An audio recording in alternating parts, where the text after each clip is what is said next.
Yellowstone is amazing. I just interviewed a couple of people from it. It is one of my favorite shows. But I wasn't warming up to 1883 primarily because that year wasn't good for Black people. I'm thinking right after the Civil War, I'm not feeling empowered.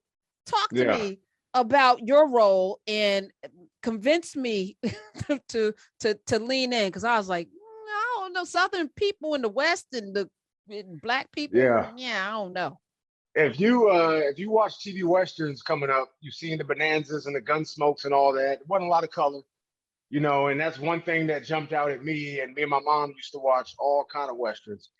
But in this story, you see different perspectives. You see an immigrant side of things that you never seen in these TV westerns. You see stronger women in our show than you've seen in past TV westerns, and you get the Black perspective, and not the filtered Black perspective. You get some heavy hitting, real one-on-one conversations with Thomas and Shay, Sam Elliott's character. You get the real, and it's in television westerns past. My storyline was never written for people that look like me. It was more, generated for white folks. But in this story, he has a full 360 character. He's well-rounded. He's the humanity of the show. He's the soul of the show. He's the hope of the show. So tell me Thomas's backstory. Thomas was formerly enslaved. Was he formerly enslaved? Yeah, he was former slave. No, formerly enslaved. He was a human being. Enslaved. Something happened to him. Formerly enslaved. And he was with the Buffalo Soldiers. He was with the 10th Cavalry, and now he's a Pinkerton agent. And Pinkerton agents back then, they were the first to give women badges. They were the first to give Black men badges. So it's it's groundbreaking on a few different fronts. And when you watch it, you'll just see things different than you've seen before. So how did you get the script? How'd you get this role? My manager, Isabel May, she's on the show as well. She plays Elsa. And she was already attached with the show. And my manager told them, hey, we got Thomas. And I'm sure, Taylor Sheridan, creator of Yellowstone, he's like, he hears from managers all the time. Like, we got a bunch of different Thomases that everyone says is a Thomas. But I read for it, I auditioned. He saw something in me that he wanted to explore more. He called me up directly. He gave me backstory on Thomas. And I got a dialect coach for the last audition that I sent in, and that was around late May. And late July is when I got the call that I got the job. And about 4 or 5 days later, I had to be in Texas for cowboy camp. Now, when you in period pieces like that, specifically westerns, I grew up watching westerns with my dad. All Clint Eastwood stuff before I stopped liking him. Fistful of Dollars, Few Dollars More, and all that. When you do a period piece and you're an actor going for a substitution, like what are you reaching for as far as, immersing yourself in the character? If you have no frame of reference, like, what are you reaching for? I read a bunch of books.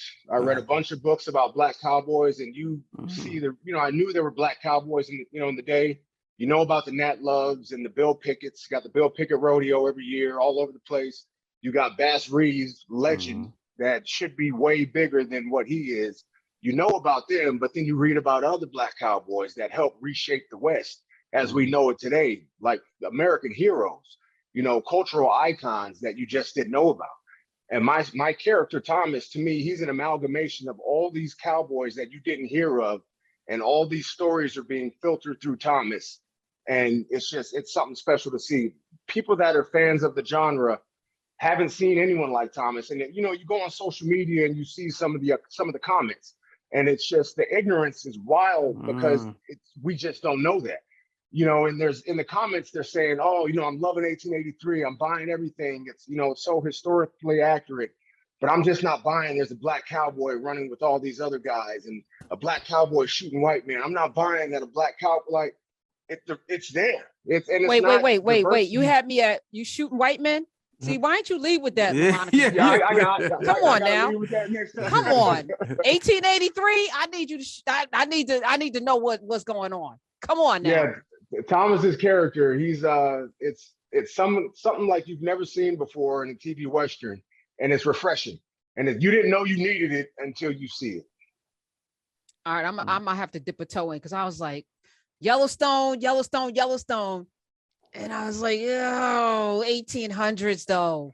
And here's another thing. Here's another thing with television and film.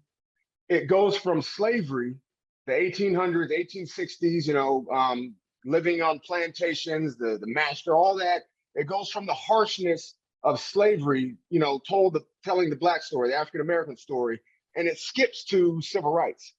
It skips to the 1960s with MLK, Martin Luther King, and there's 100 years in the middle of that film and television, like Black folks just disappeared. We just fell off the planet. Right. There's so many stories in there, and Thomas is just one of those stories post-slavery.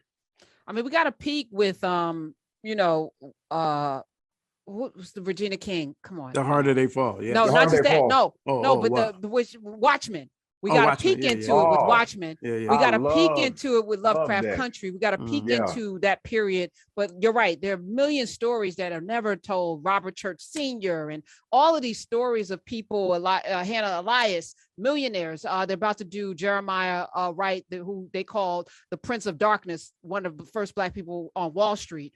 They're about to, they're in development for a piece. But, these stories are now being told because we're getting to tell our own stories. We're getting to tell our own stories. Yeah, it's very important. And Sidney Poitier, Bucking the Preacher. My role in this show was similar to Sidney Poitier's role in that. He was former soldier that was paid to lead this wagon train from one place further out west, and the dangers that come with that. So watching that movie all over again and Sidney just passing, it's just. These stories are being told now. There's so many outlets where you can tell the story. Back in the day, we had like 3 or 4 stations. And if you weren't on them stations, then your story just wasn't getting told. We had maybe 2 or 3 shows that we could watch where we could see someone that we identify with that me and my parents would watch, like Sanford and Son and Good Times. But it was limited as far as the capacity of what we really could be telling. And now it's coming forefront.